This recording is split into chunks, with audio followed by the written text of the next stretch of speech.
नमस्ते प्रणाम।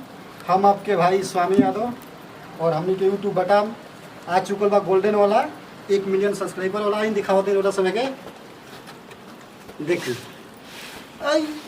वाह,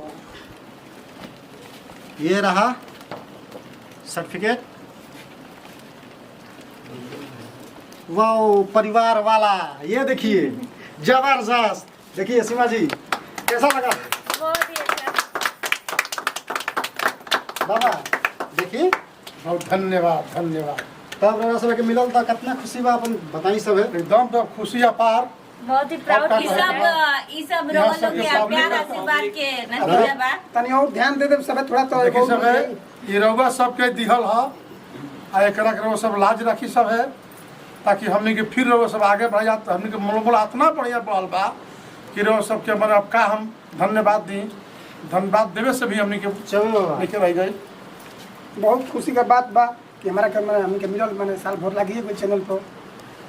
अगला सब ध्यान दी सब है, बहुत मिलियन पार हो जैसे रौरा सब प्यार दुलार दिले में जा, ऐसा ही हमेशा रौरा सब देत रहब जा और चैनल के सब्सक्राइब करी और बढ़िया बढ़िया उससे बढ़िया बढ़िया वीडियो हमनी के बनावत रहब जा, खूब जैसे जैसा दिखावत रहब जा। कमेंट में दिखत रह सब। लाइक कमेंट और शेयर करी जा। ये लीजिए सीमा जी। हाँ हमरा टीम में नमस्कार प्रणाम। ये आप लोग के प्यार और आशीर्वाद का नतीजा है कि आज हम लोग को ये गोल्ड और इसके हकदार आप ही लोग हैं। और बस ऐसे ही आप लोग अपना प्यार और आशीर्वाद हम लोग पे बनाए रखिए, ताकि हम लोग इससे भी अच्छा अच्छा वीडियो आप लोग को प्रस्तुत करें और आप लोग एंजॉय करिए। Thank you. रिया जी, बहुत ही अच्छा लग रहा है। बहुत अरे ही काहे उदास बाड़ू, तनी खोल के बोला। खोले तब नु केक खाई तब देख खुल के के मतलब आश्चर्यचकित हो रहा है कि मतलब इतना अच्छा दिल में मिल आत्मा गया। खुशी बा कि जता नहीं की सकत और बहुत बहुत ही अच्छा बढ़िया लग रहा है। बिल्कुल, रौरा हाँ। खातिर हमनी दिल के से कोनो प्रणाम। औकात ना रहे, एक लेकिन टुकड़ा बिगाई रोहलो सब के प्यार आशीर्वाद हमनी के कहां से कहां पहुंचा देला। पहुंचा चुकल। सुपर स्टार मोहिनी सिंह। एमे हमारा सबसे बड़ा गुरु विकर्मा बाबा और चौबे बाबा। नहीं। गोर लागत है बाबा। बहुत खुश रहो। चैनल मालिक स्वामीनाथ यादव जौन की आज सब रौरा सब के चैनल हमार ना है भाई, ई रौरा सब के ठीक बा। इस सब इस चैनल जोन बा तन परिवार जितना भी बा समाज के बा, आ इस समाज के दिहल बा। हम इतना ही है कब समाज से कि भैया हमनी पतनी थोड़ा सब बनौला रही सब प्रेम दुलार, ताकि हमनियों के मन कुछ आगे बढ़े। जय हिंद जय भारत। और सब कोई हम खियाई रौरा सामने दई धीरे दिखाई।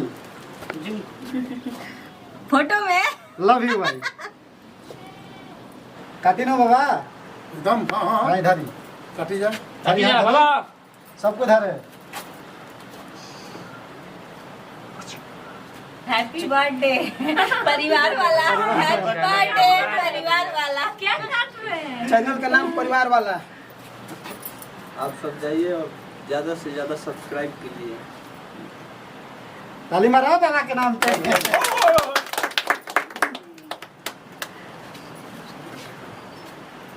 भैया भैया विकर्मा बाबा के फोटो आई है ना बाबा है ना ये ताकि होनिया हम लोग अपने हाथ से निकाल के ये खाइए खुशी से खाइए। हाँ खाइए खाइए खाइए। हाँ बाबा तनी हटी खिला दीपा हाँ धइल ले तने मने खिचवाई जा। हम गेलता खेल तनी जकरा के सुपर स्टार मोहिनी सिंह। फोटो खिंचा। बोलू पब्लिक देवा जी बा। बोलू भाई लव यू। सब एकदम प्रेम दुलार बता था। दीपक सब खिंचा फोटो ए खुशी लग रहल बा। खोजब सब वीडियो वैसा बना के देब जे हमनी के कोनो फर्स्ट क्लास के कोनो तरह के दिक्कत होई, कोनो दिक्कत होई त हमनी कंप्लेन कर सकत हमनी के। हाँ साथ हैं फोटो खिंचा। बस साथ में खींचते हैं सबके खींचो। सिमाज दांत पानु तनी पूरा ये भैया। होगा वैसे ही। बुढ़िया हो गई बनी। उ त बिकारा में वजन है। हम लोग का हाँ आओ। आप लोग भी आइए। हाँ तू खींचा ना मोरे साहब। हाँ अल्लाह बता हमरो खींचा। तो हमरो खींचा। बाबा स्माइल लगा। वार्ड के 1 मिलियन और सब्सक्राइबर हो गई परिवार वाला के का कहत नहीं। बिल्कुल, बस ये पब्लिक के सब होइसे ना प्यार आशीर्वाद बा कि हमनी जैसा जेकर कोई मोल ना रहे इतना बड़ा मतलब स्टार कहीं चाहे जो कुछ भी कहीं रोवा लोग के सामने तो हमने के स्टार ही बनी सन। बस यही तरह अपन प्यार आशीर्वाद बनैले रही ताकि परिवार वाला के व्यूज अच्छा जाओ। बाबा जी का नाम ये 11 मिलियन खातिर तैयार बन 11 मिलियन चौबे बाबा के खाना में बाकी 11 मिलियन होके के चाहे 11 होगा के चाहिए तब हम बात करो 11 मिलियन ना 208 मिलियन जन वीडियो हमारे जबरदस्त। हाँ हाँ बाबा क्या कहते हैं विक्रमा बाबा बोली। और हम ये अपना हाथ में ले ले बनी रौरा 1 मिलियन सब्सक्राइबर के परिवार वाला के गोल्ड प्ले बटन 1 मिलियन से नहीं रही तरी अपना छोट भाई भतीजा पर प्यार दुआ दिले रही सही चैनल बने के रही और आगे तक बढ़ाई रोज सबके आशीर्वाद रही। चलिए